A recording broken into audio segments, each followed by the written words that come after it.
Mohammed al-Baradei has been named General Coordinator of the National Salvation Front, a broad coalition of political groups challenging Egypt's draft constitution. And he joins me now from Cairo. Mr. al-Baradei, thank you for joining me. Let me ask you first, are you going to contest and go to the referendum, or are you calling on the opposition to boycott? Well, Christian, it's good to be with you again. We are, as you mentioned, in the tremor of the revolution. We're still trying to see our way through. We believe that this referendum, coming 2 weeks after the hurried adoption of a sham draft constitution, is not really the way to get the country together. So we are continuing to call on Mr. Morsi to rescind his call for the referendum on Saturday. He should listen to at least half of the Egyptian people, postpone the decision on the constitution for a couple of months or so until we get a national consensus. Okay. If he insists to go through, we continue to vote with our feet on the street, Christian, and either we are going to boycott or vote no. But we consider the whole process illegitimate, and we'll do whatever necessary to get back to why this revolution was all about, freedom and dignity. But why not, if this is politics and democracy being played out on the street, why not go to the polls and vote and see whether the vote makes any difference if you feel strongly that it should be no? I mean, obviously, I ask you this because many people say that the reason the opposition is not going to go to the vote is because they know they won't win.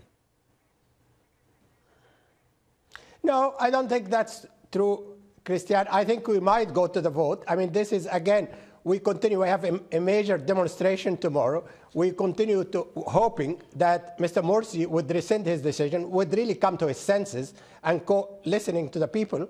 You cannot adopt a constitution, with at least 50% of the Egyptian people completely opposed to a constitution that defies its basic rights and freedom, that try to have a new dictator in the making. This revolution was not staged in order to replace one dictator by the other. Mm-hmm. However, we probably would go. We probably will see tomorrow is a major day because everybody is back in the street. The judiciary, which is now shut down, is going to make a decision whether they are going to observe that referendum. As you know, the whole Supreme Court is encircled. The whole media city is encircled. Media people cannot go to do their job. So the whole environment is not really conducive to any referendum on any constitution or any law.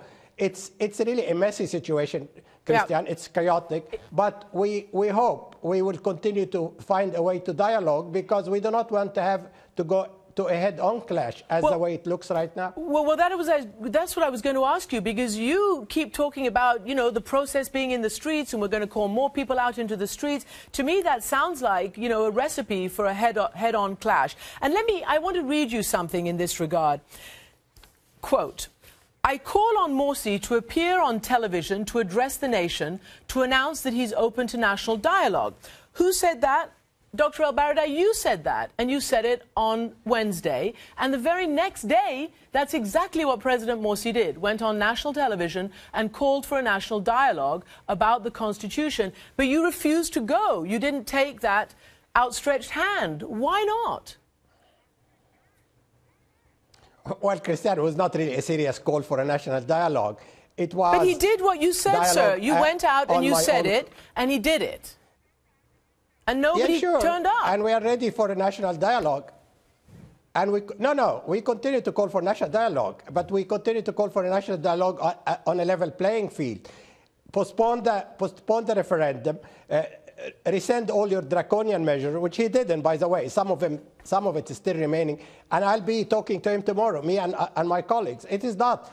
I mean, we are not going to, a dialogue under a Damocles sword. We are not going to a dialogue at the sort of the Israeli sort of thing, establish settlement and come and split the difference. We want to have an Egypt that's free and dignified. We want to have our freedom and dignity, and there is no compromise. You know me, Christian, I'm not for confrontation. I spent all my life for dialogue, but we are not going to dialogue and compromise on our principles. Well, we are at a cross in the road. Either we are going a secular country that is civil, country that respect women's rights, freedom of religion, freedom of expression, children's rights, a balance of power, or we are going to have a new dictatorship with a religious flavor. And obviously that's not the way we would like to accept, and we'll never accept. Okay, well, let me ask you, because these are fighting words. We will never accept. These are fighting words, particularly if votes have been taken. I mean, I assume you believe that President Morsi was elected freely and fairly in a democratic process. Yes or no? Yeah, we Yes. don't contest that, except again, he was elected under very peculiar conditions when the country was completely not ready even without a constitution in place, and when all the liberal parties were not even, were 2 months old. But he was elected. We're not contesting that. Mm-hmm. But being a freely elected president does not mean that you can elect yourself or make yourself a dictator with supreme powers, all the power, legislative,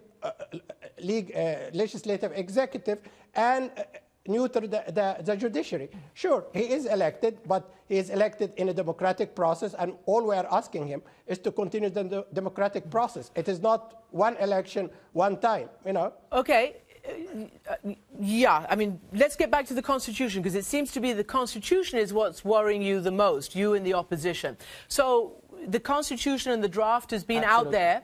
The most scholars who look at it and most independent analysts who look at it, certainly outside the country, certainly here in the West, don't believe it's so radically different from what was under President Hosni Mubarak. But clearly what you're saying is that you just don't trust the Muslim Brotherhood. So what is at the very base, at the very heart of your issue? Because they're saying that they have moderated it. It is not. No, it's not moderated. It's a very convoluted document. Christian, as you know, a constitution is a contract. It has to be clear-cut. It has to be precise. We need to make sure that women's rights are guaranteed. It is not. We need to make sure that freedom of religion or belief is guaranteed. It is not.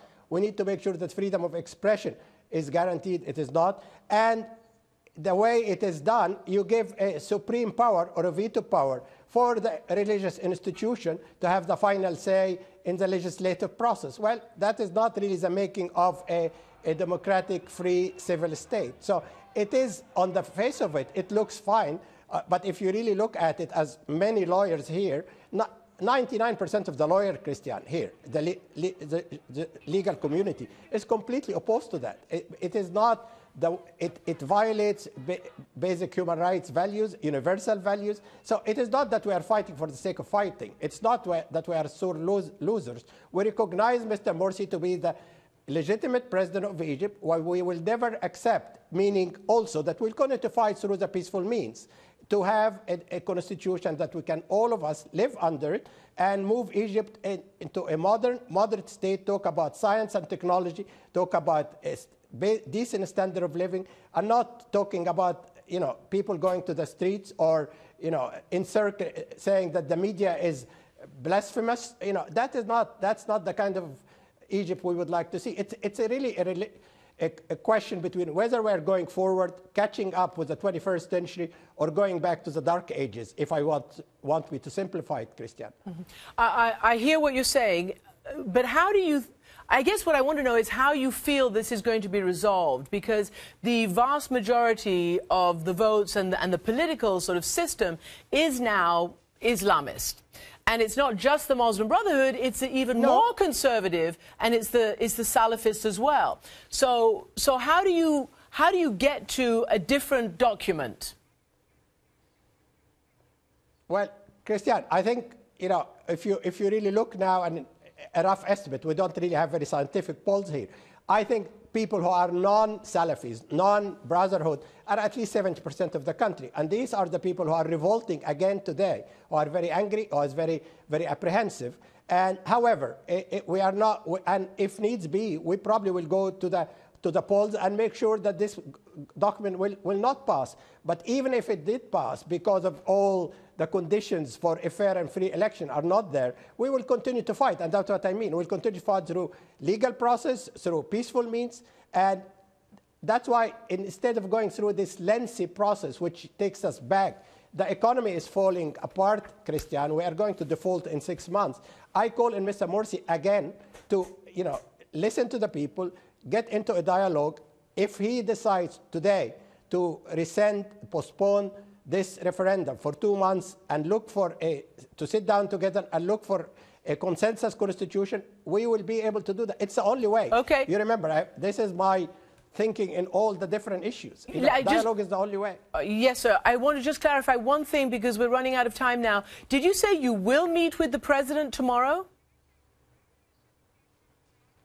Sure. If he postponed the but you don't have a meeting tomorrow. We reach a consensus on. No, we don't have a meeting, but we are ready to meet. So it's bogus to say that we are the one who are spoilers. We need to meet, and we have to meet, and we should meet if we want to get this country moving forward. Dr. El-Baradei, thank you very much for joining me. Pleasure to be with you, Christian.